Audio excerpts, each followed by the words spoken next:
Bien, amados, vamos a dar inicio entonces a la Parashá Vayesé, Parashá que encontramos en el libro de Bereshit, de Génesis, capítulo 28, 10 al 32, 3. Vamos a estudiar la Hatará, en este caso el profeta Oseas, capítulo 11, 7 al 14, 10.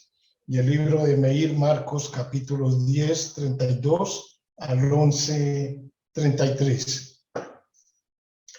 Amados, está escrito en el libro de Bereshit, Génesis, capítulo 2, versículo 24. Por tanto, dejará el hombre a su madre, a su padre, y se unirá a su mujer, y serán una sola carne. Este es un precepto, un mandamiento que debemos cumplir en alguna etapa de nuestra vida. Todos, absolutamente, los seres humanos. Para esto debemos prepararnos de una manera debida. Debemos de prepararnos tanto espiritual como económicamente y más que todo en el caso de los varones, de los hombres. Enseñan nuestros sabios que todo aquel que tiene un poco de conciencia espiritual entiende que el verdadero objetivo del hombre en la vida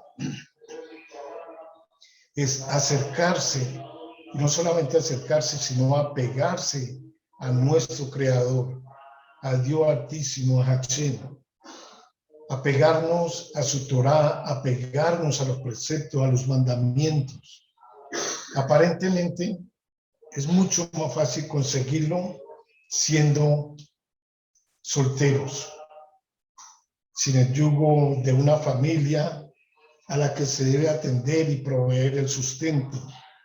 Enseña el Talmud que el hombre casado tiene como una piedra de molino colgándole del cuello.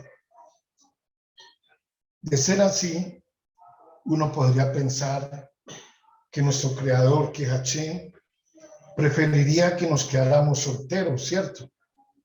Para que pudiéramos servirlo sin interferencias externas. Sin embargo, no es así. Tenemos un ejemplo con Nadab y Abiú, los hijos de Aarón, quien era hermano de Moshe Rabbeinu. Ellos fueron castigados prácticamente por el Creador por no haberse casado. Moisés mismo atestiguó en las escrituras que Nadab y Abiú se encontraban en un nivel espiritual altísimo, más elevado que el de él mismo. También el rey Ezequías, que era un gran justo y piadoso, aunque toda su vida se dedicó a la Torá y por cuyo mérito todo el pueblo de Israel estudiaba Torá, fue sometido a un decreto divino de muerte e incluso la pérdida de su lugar en el Olam Jabá, en el mundo por venir, debido a que no se había casado.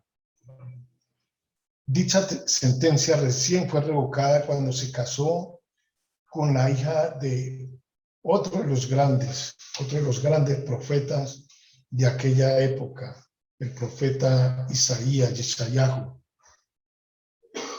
¿Por qué aquellos que no se casaron fueron castigados con tanta gravedad?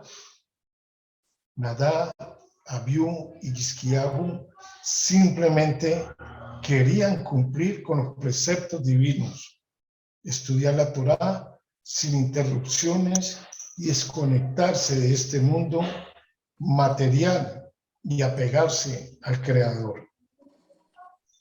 El propósito de toda la creación y de la observancia de la Torá y de los preceptos solo puede lograrse dentro de una relación matrimonial y un hogar en el que reine la paz. Por lo tanto, el matrimonio carece de todo sentido si no tiene Shalom Bayit. Porque si no hay paz en el matrimonio, ¿para qué entonces nos casamos? Enseñan nuestros sabios de Israel que un hombre decidió que su alma anhelaba todo lo que fuera espiritual, llegando a la conclusión de que lo mejor sería quedarse soltero y encontrar una casa de estudio, una sinagoga aislada en la que pudiera consagrar toda su vida al estudio de la Torá y al servicio divino, a la Avodat Hashem. Así fue que encontró una sinagoga que también servía de casa de estudio para los habitantes de aquel pueblo. Solía sentarse en un rincón de dicha sinagoga, dedicándose al estudio de la Torá y la plegaria día y noche, sin interrupción alguna. A veces tomaba un tiempo y lo único que comía era un poco de pan seco y bebía agua. Dormía también en un banco de madera y así transcurrieron varios años, muchos años de este hombre, hasta que una vez el encargado de la sinagoga encontró a este hombre ya anciano con la cabeza apoyada sobre la Torá, sin aliento de vida. Había muerto. Todos los residentes del pueblo estaban seguros de que semejante hombre, que se había apartado por completo de todo lo mundano, era sin ninguna duda un gran justo, un gran sadik. De hecho, este hombre compartía la misma opinión, estaba convencido de que él era un sadik, un justo. Cuando su alma ascendió al tribunal celestial, para desgracia de este hombre, no fueron a recibirlo las almas de los grandes justos que ya estaban allí. Ni oyó ni escuchó a ningún ángel, a ningún malá, cantando en su honor. Lo único que vio fueron los rostros entristecidos de sus antepasados. Inmediatamente fue llevado ante un tribunal de hombres justos y rostros severos. En el tribunal divino se abrió un libro que contenía la historia de su vida y empezaron a revisar todos los preceptos que él había cumplido. Y le dijeron: estudiaste Torá, rezaste, pronunciaste todas las bendiciones necesarias, aún después de comer, te colocaste los tefilín todos los días, te pusiste los sisí, observaste el Shabbat, observaste toda la fiesta del Eterno, hiciste un buen trabajo en lo referente al cumplimiento de los preceptos, pero no cumpliste con la misión por la cual fuiste enviado al mundo físico. Es verdad, estudiaste Torá, pero no la pusiste en práctica. Si te hubieras casado, te habrías dado cuenta de lo lejos que aún te encuentras del verdadero cumplimiento de la Torá. Y entonces hubieras invertido un gran esfuerzo para lograrlo. Y continuó el presidente del Tribunal Celestial diciéndole: ¿acaso no sabías que todo el propósito del estudio de la Torá es adquirir emuná, adquirir la fe en el creador del universo. El nivel de fe, de emuná que alcanzaste es extremadamente bajo. Si te hubieras casado, habrías tenido que enfrentarte con una larga lista de pruebas y tribulaciones al lado de tu esposa. Si solo te hubieras enfrentado al desafío de proveerle el sustento a toda tu familia, te habrías dado cuenta de lo débil que es en realidad tu fe, tu emuná, tu confianza en Dios. Cada vez que te hubieras enfrentado a un problema financiero, te habrías sumido en un estado de depresión y de angustia. Y continúa diciéndole el presidente del Tribunal Celestial: en el instante en que hubieras ganado un poco de dinero, habrías empezado a codiciarlo y entonces habrías abandonado la Torá para tratar de enriquecerte. Paciencia, le dijo el presidente del Tribunal Celestial. Nunca enfrentaste una prueba de paciencia. De hecho, si te hubieras casado, hubieras descubierto cuánta ira e impaciencia hay en ti. Buenos rasgos de carácter. Si te hubieras casado, te habrías dado cuenta de cuánto tienes que mejorar, ya que nunca tuviste que hacer concesiones o ceder ante otra persona. Alegría. Tal vez te consideres a ti mismo una persona alegre, pero si te hubieras casado, te habrías percatado de lo lejos que estabas de ser una persona alegre y de lo difícil que te habría sido alegrar a tu mujer mientras escuchabas todas sus quejas y problemas.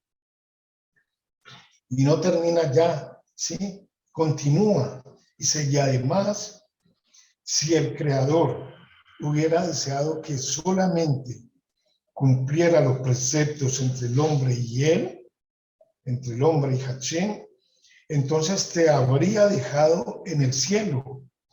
No habría enviado tu alma al bajo mundo material.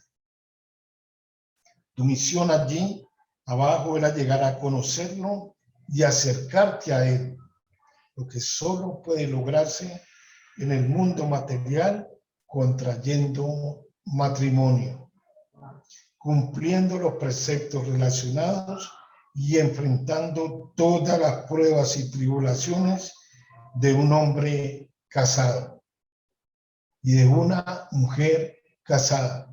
¿Cuántos dicen amén a todo lo que hemos estudiado hasta este momento? Hombres y mujeres, todos debemos de aprender esta parte que el Eterno nos está enseñando a través de esta paracha. No solamente el mandamiento es para los hombres. Claro, podemos vivir muy cómodos como solteros, tanto hombres como mujeres, pero tenemos una responsabilidad con la familia. Tenemos que desarrollar la paciencia. Tenemos que darnos cuenta si somos una persona alegre. Tenemos que darnos cuenta si tenemos un buen carácter. Claro, solos. Cualquiera tiene paciencia, cualquiera tiene alegría, cualquiera tiene buen carácter. Pero cuando llega la esposa para el marido, ¿sí? O llega el marido para aquella esposa que está sola, allí es donde empezamos a desarrollar todo esto que el Eterno nos está enseñando a través de esta paracha. Continúa el presidente del Tribunal Celestial diciéndole al hombre: por lo tanto, por tu forma de vida, sin haber contraído matrimonio, no cumpliste con la mayoría de los preceptos entre el hombre y su prójimo. No aquí ya entre el hombre y Hashem, sino entre el hombre y el prójimo. No tuviste la oportunidad de ti mismo, de sacrificarte por otros. No renunciaste a tus deseos en pos de los deseos de otra persona. No tienes la menor idea de lo que significa ceder ante el otro. No hiciste nada para deshacerte de tu egoísmo innato o siquiera tratar de mitigarlo, de menguarlo. Al final, este hombre se dijo: si solo pudiera volver atrás para casarme, tener hijos y esforzarme por tener un hogar pleno de paz, poniendo así en práctica todos estos preceptos del Creador y no estudiarlos teóricamente solamente. Amados, Jacob, cuando dejó a sus padres en Beersheba para dirigirse a Harán, ya había estado 14 años estudiando Torá en las escuelas, en las academias de Shem y Eber. Jacob era un erudito de la Torá. Él había estudiado Torá con su padre, con Isaac, muchos años. Ahora, antes de casarse, Jacob tenía que manejar la situación con el que sería doblemente su suegro, quien era una persona deshonesta y era nada menos y nada más que Labán. A fin de sobrevivir espiritualmente en semejante ambiente, Jacob necesitaba la Torá que había aprendido de su padre y de Shem y Eber, ya que ellos también se habían visto forzados frente a una sociedad deplorable. Shem había vivido en la generación del diluvio y Eber había vivido con aquellos que erigieron la Torre de Babel. Esa fue la preparación para la rigurosa prueba a la que Jacob debía someterse. Está escrito en el capítulo 28, versículo 11 de Bereshit. Se encontró con el lugar y pasó la noche allí. Tomó de las piedras del lugar, las ordenó alrededor de su cabeza y se acostó en aquel lugar. Dicen los sabios que estaba haciendo una referencia al monte Moriah, en el lugar donde iba a ser la Akedah con Isaac. Bien, el Midrash interpreta que Jacob tomó varias piedras y estas piedras empezaron a pelearse entre sí para ver sobre cuál Jacob apoyaría su cabeza. Pero Hashem las fusionó a todas, transformándolas en una sola piedra, como está escrito en el libro de Bereshit, en Génesis capítulo 28, versículo 18. Dice: y madrugó Jacob a la mañana y tomó la piedra. Está hablando de una forma singular. Dice: madrugó Jacob a la mañana y tomó la piedra. Ya no eran 12 piedras que colocó alrededor de su cabeza y la puso por pilar. Vertió aceite sobre su parte superior y llamó a aquel lugar Betel. Bien, en el capítulo 28, versículo 12 está escrito, empieza el versículo, y soñó. Paramos allí, ¿sí? Y soñó, solamente estas dos palabritas. La Guemará, que junto con la Misná conforman el Talmud, enseña que a través de los sueños la persona puede identificar a qué nivel espiritual se encuentra según cuáles sean sus sueños. Continuemos. Y soñó, y aquí que había una escalera apoyada en la tierra cuya cima llegaba al cielo, y aquí que ángeles de Dios subían y bajaban por ella.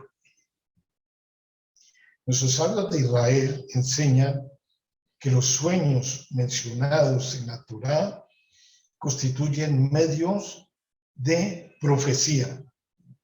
De otro modo, la Torá no se ocuparía de ellos.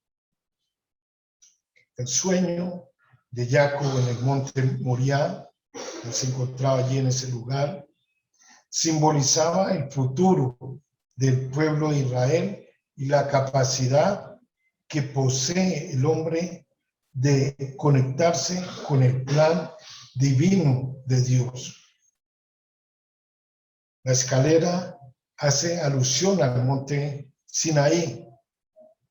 Los ángeles representan a Moche y a Aarón, y Hachén, Dios, estaba en el extremo superior de la escalera, así como estuvo en la cima del Sinaí para entregar la Torá.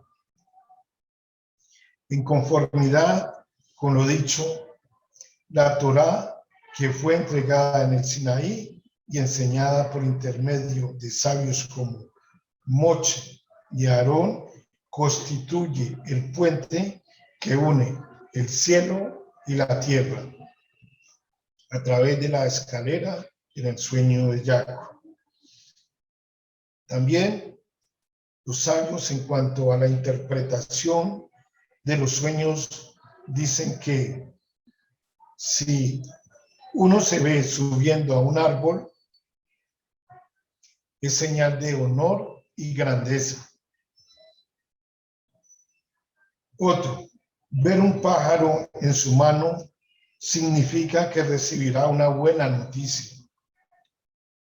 Otro más, verse hambriento y que luego come significa que tendrá buena suerte y buena riqueza, pero con esfuerzo. En el capítulo 29, versículo 1 de Bereshit está escrito: entonces alzó Jacob sus pies y se dirigió hacia la tierra de los habitantes del oriente. Y aquí tenemos una pregunta.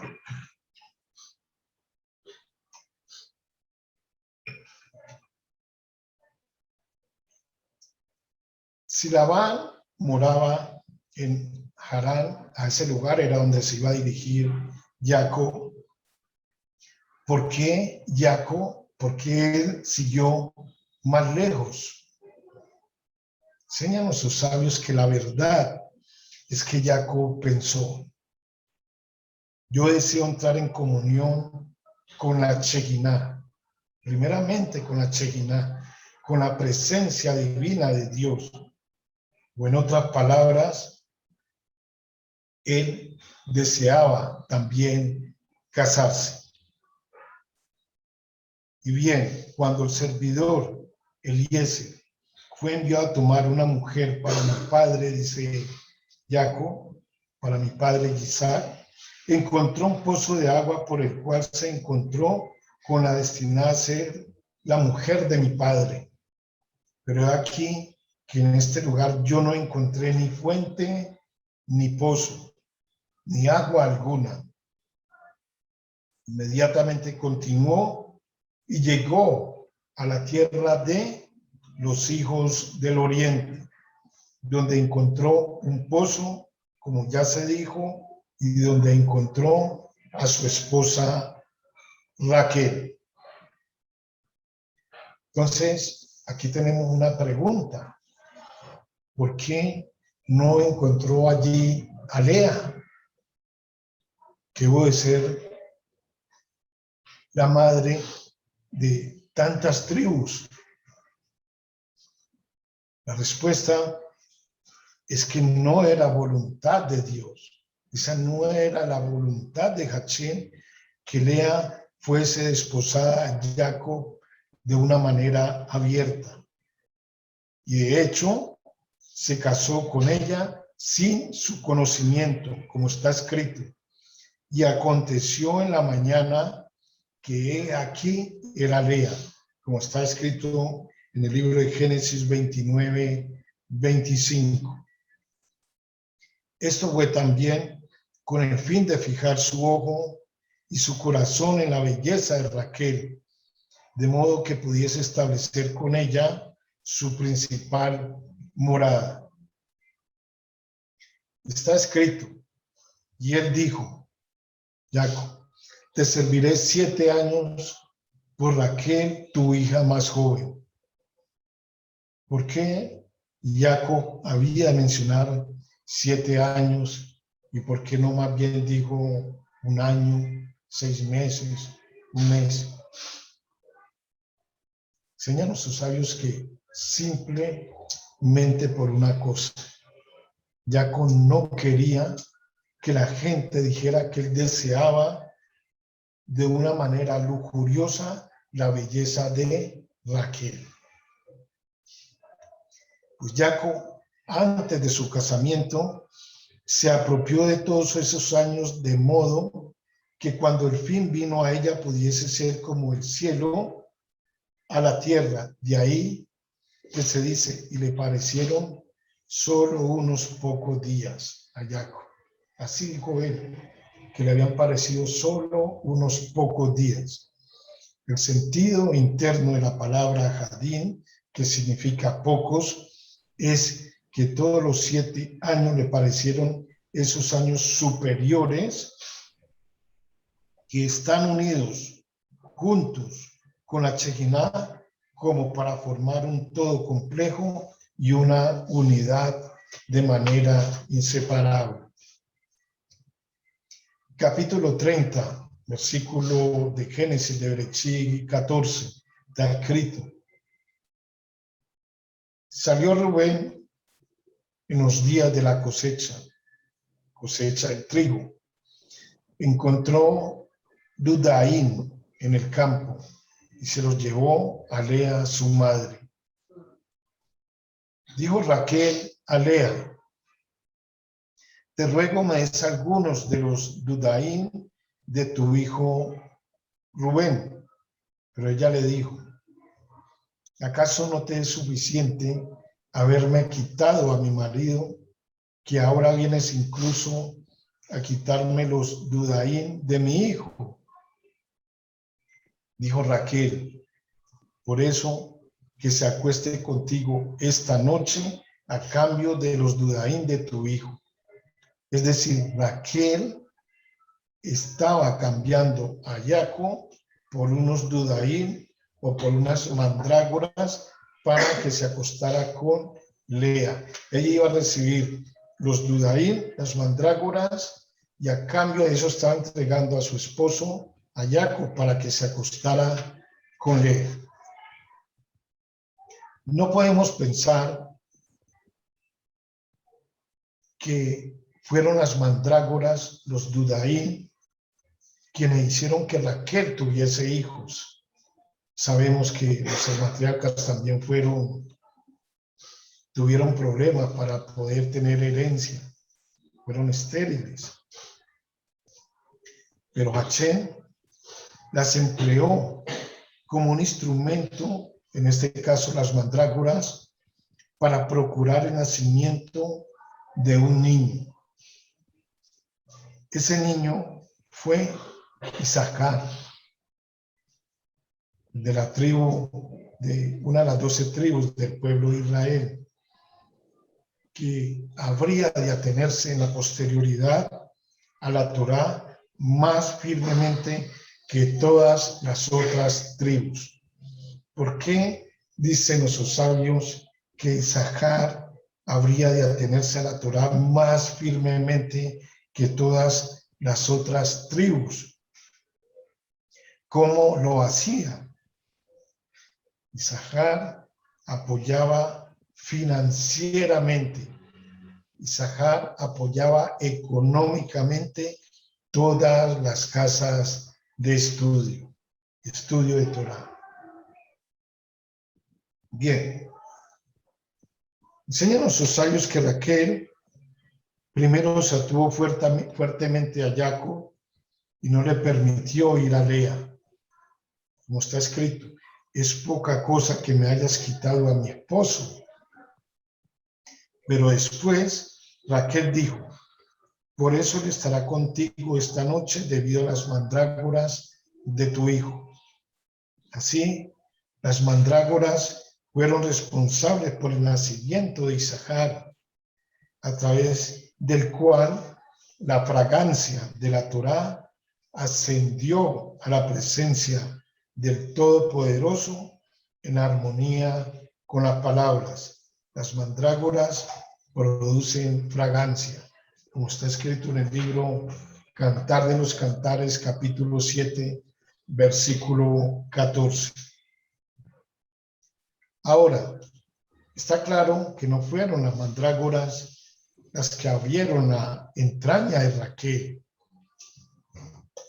Pues, aunque las mandrágoras están dotadas de cierto poder de arriba, del cielo, ese poder no puede influir en el nacimiento de los niños, dado que los niños dependen solamente del destino del Maxal y no de otra cosa.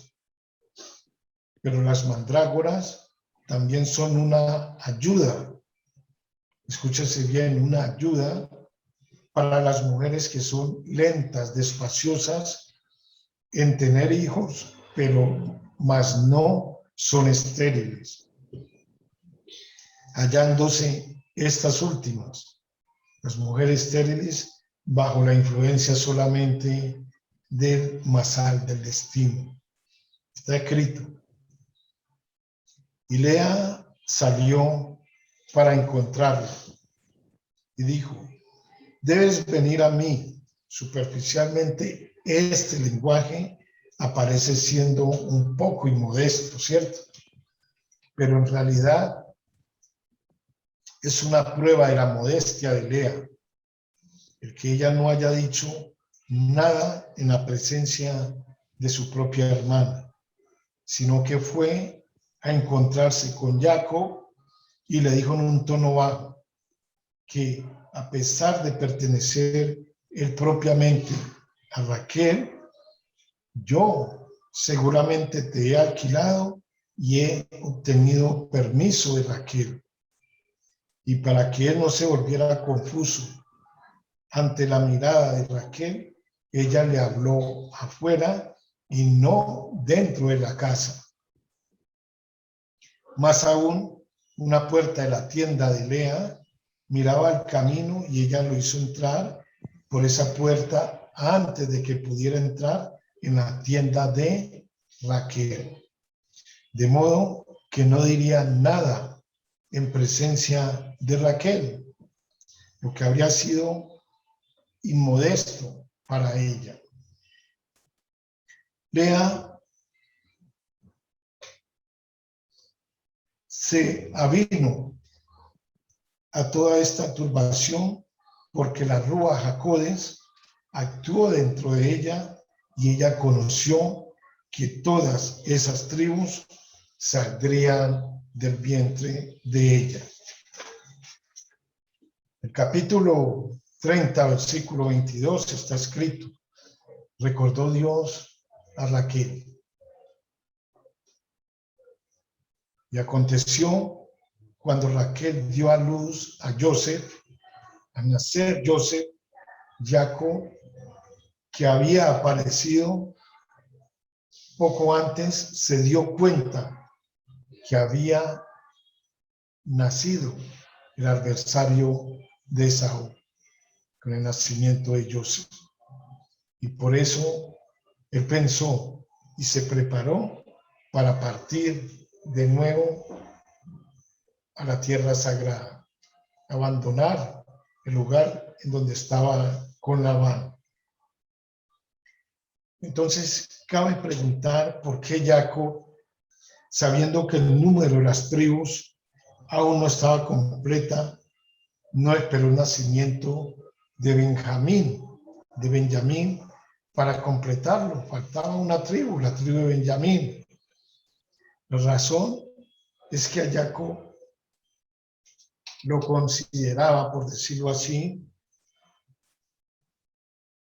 una situación ulterior. Dijo, está claro que si el número de tribus no se completa aquí, entonces la perfección divina se posará sobre ellos en una manera apropiada. Pero no es deseable que alcancen la perfección en este país, sino que la alcancen solamente en Tierra Santa. La prueba de que todas las 12 tribus juntas efectúan la plena realización del mundo inferior se ve en el hecho de que inmediatamente al nacer Benjamín murió su madre Raquel. De allí que Benjamín hubo de nacer en Tierra Santa y no en otra parte. Así la Escritura dice. Y en cuanto a mí, cuando vine de Padán, Raquel murió para mí en el país de Canaán. Amados, el profeta Ochea, uno de los profetas más ilustres, contemporáneo del profeta Yeshayahu, también se quejó infructuosamente acerca del rápido deterioro espiritual de Samaria, de las 10 tribus de Israel. El profeta Ochea manifiesta el contraste entre las bondades de Dios en el pasado y el fracaso del pueblo de Israel en reconocer que todo lo que posee se debe solamente a la bondad divina. A pesar de los reiterados errores de Israel, Hachén afirma en forma conmovedora que jamás abandonará a Efraín, el descarriado líder de las 10 tribus. Como un padre despreciado pero paciente, Dios confiesa que no permitirá que Efraín sea acabado de forma permanente, pues ha prometido con anterioridad que Israel siempre será su pueblo. Además, Hachén sabe que aunque hierre en forma reiterada, Israel es esencialmente bueno y es solo cuestión de tiempo para que escuche el llamado de Dios. Y al escuchar el llamado de Dios, se arrepienta, recauzándose así en el sendero de su misión, cuando Dios ruja como un león, anunciando el final, hasta los descendientes de Efraín se apresurarán en renovar su lealtad hacia él, hacia el Creador. El profeta Ochea declara que también la tribu de Judá flaqueará en algún momento, que será castigado por eso. Será un triste desenlace para un pueblo que desciende del patriarca que venció al ángel de Saúl. Pero la justicia divina debe siempre ser aplicada.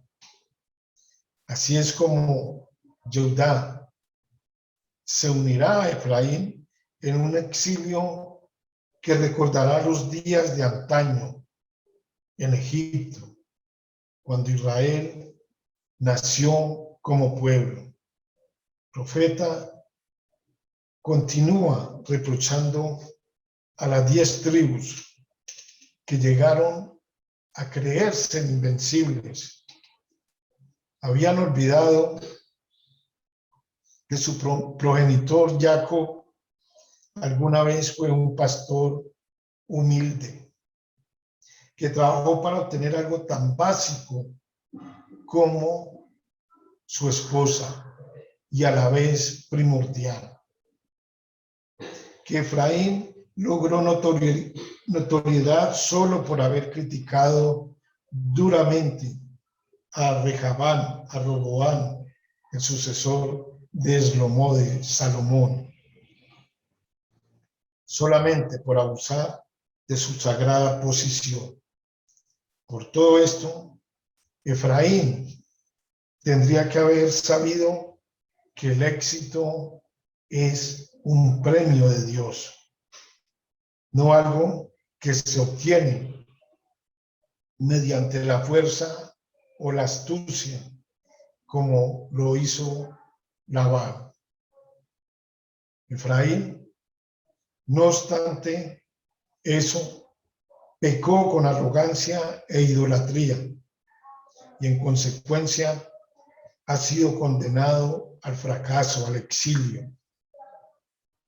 Dios no olvida los pecados, simplemente los acumula para hacer pagar al pecador cuando ya no sea merecedor de la indulgencia de Dios. Es decir, cuando haya cruzado la línea roja. Los pecados de Israel son especialmente graves debido a que olvidó de que fue Dios quien lo conformó como nación. Sin embargo, Dios no abandona a Israel. La severa reprimenda del profeta concluye con un mensaje lleno de amor y un llamado a la contrición. Ese mismo pasaje se utiliza para abrir la Hatará de Shabbat Shuvah, el Shabbat previo a la festividad de Yom Kippur, un día destinado a la introspección y a la contrición. Es cierto, Israel ha pecado gravemente, mas su esencia sigue siendo buena. Solo tropezó con el pecado. El potencial para el arrepentimiento permanece intacto y Dios, Hashem, está listo para perdonar. Y nuestro Santo Maestro, Yeshua HaMashiach, está listo para seguirnos enseñando. Está escrito en el libro de Meir Marcos, capítulo 10, versículo 35. Es una referencia acerca de la importancia del amor y el servicio al Eterno. Está escrito: Jacob y Yohanan Bey Sadai se le acercaron privadamente y le decían a Yeshua: Ribi, queremos que nos concedas lo que te pedimos. Y él les dijo: ¿qué queréis que os haga? Entonces ellos le dijeron: concédenos que cuando seas coronado rey de Israel, nos sentemos uno a tu derecha y otro a tu izquierda. Mas Yeshua les dijo: no tenéis la menor idea de lo que pedís. ¿Podéis beber de la copa que yo bebo o ser inmersos en la migbe en que seré sumergido? Y ellos le dijeron, podemos. Entonces Yeshua les dijo, la copa que yo bebo, beberéis, y en la tevilá en que seré sumergido, seréis sumergidos. Pero yo no tengo autoridad para decirle quién habrá de sentarse a mi derecha y quién habrá de sentarse a mi izquierda.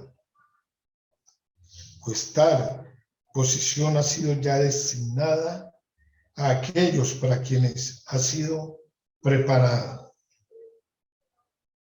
Y oyendo el asunto, los 10 comenzaron a enojarse a causa de Jacob y de Johanán. Mas Yeshua, llamándoles, les dice, ¿sabéis que los que piensan que son los gobernantes de los gentiles y sus políticos, aprovechándose de su posición, abusan de su autoridad y se enseñorean de ellos, tratándolos dictatorialmente? Pero entre vosotros no es así, sino que quien quiera ejercer gran autoridad entre vosotros será vuestro servidor. Y el que quiera ser el primero de entre vosotros será el siervo de todos. Porque ni siquiera el Ben Adán vino a ser servido, sino a servir y a dar su alma por muchos.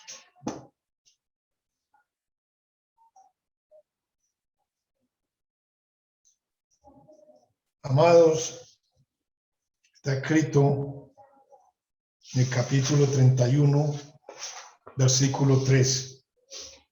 Y dijo Hachén a Jacob, retorna a la tierra de tus padres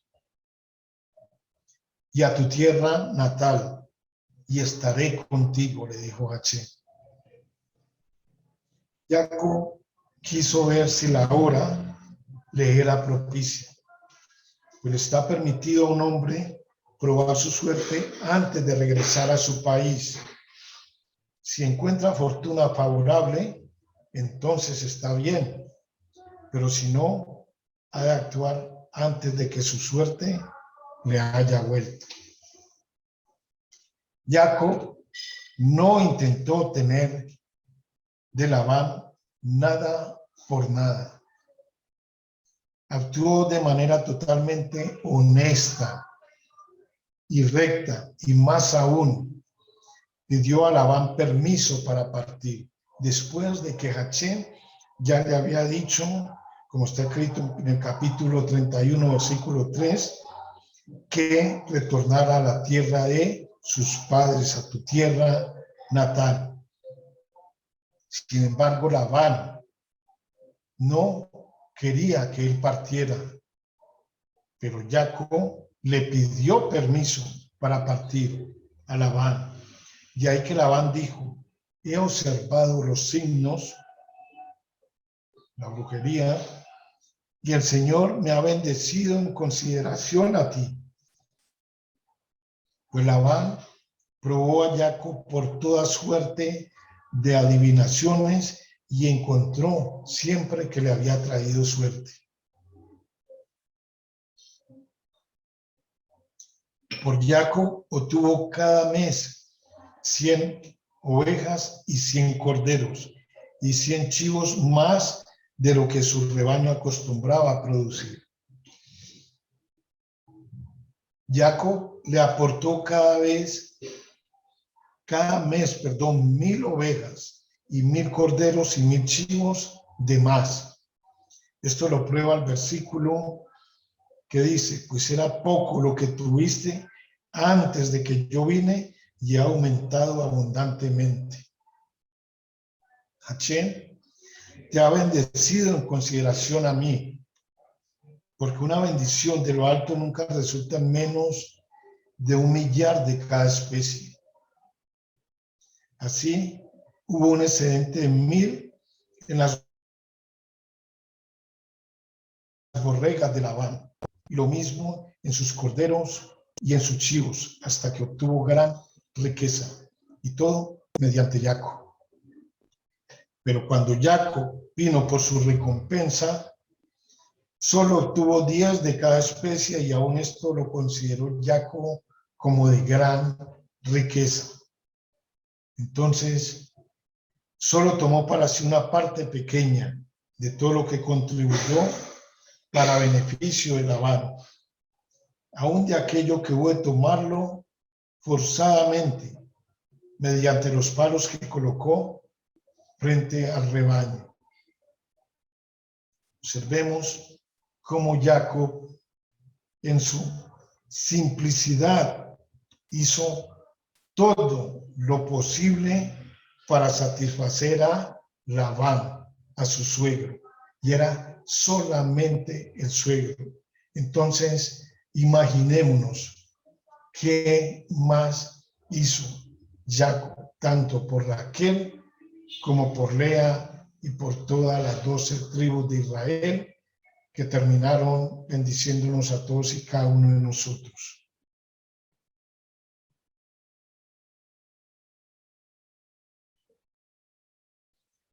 Dicen nuestros sabios que todo eso Labán lo consintió, de manera que él sabía que al final no iba a poder tenerlo. De ese modo, cualquiera que fuese el acuerdo que Labán hacía con Jacob, retrocedía en su palabra y le quitaba todo, hasta que Dios se compadeció de él y arrebató lo que era suyo, lo que era de Jacob. Todos estos versículos contienen lecciones profundas, basadas en lo que hemos aprendido de la tradición, es decir, que algunas bendiciones que provienen del cielo se obtienen por acción, algunas por palabra y otras por devoción. De manera que quien quiera hacer descender sobre él bendiciones debe practicar la plegaria, que consiste de lenguaje y devoción.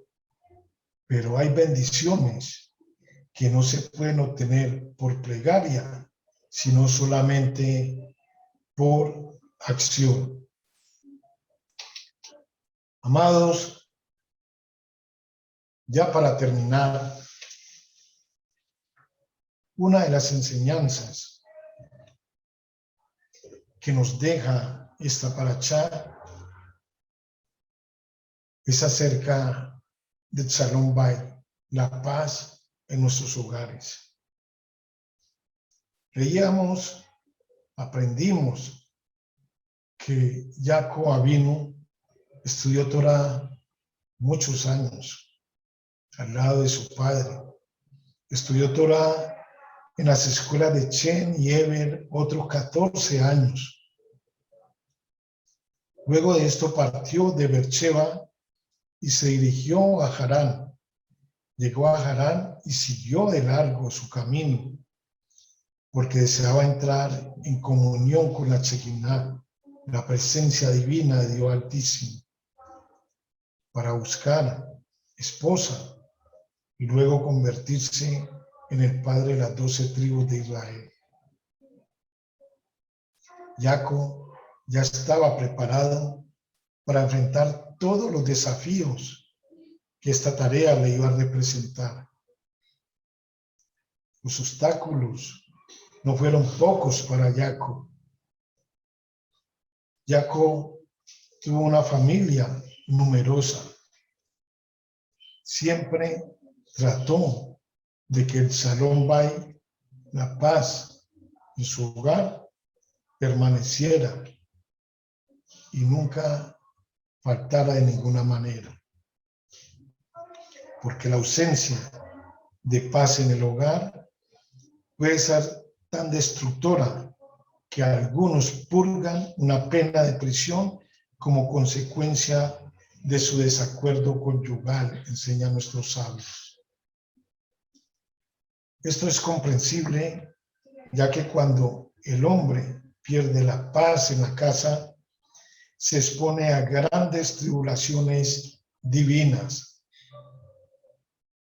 porque el desacuerdo conyugal entre la pareja, entre el hombre y la mujer, enseñan nuestros sabios de Israel que es una gran transgresión frente al Creador.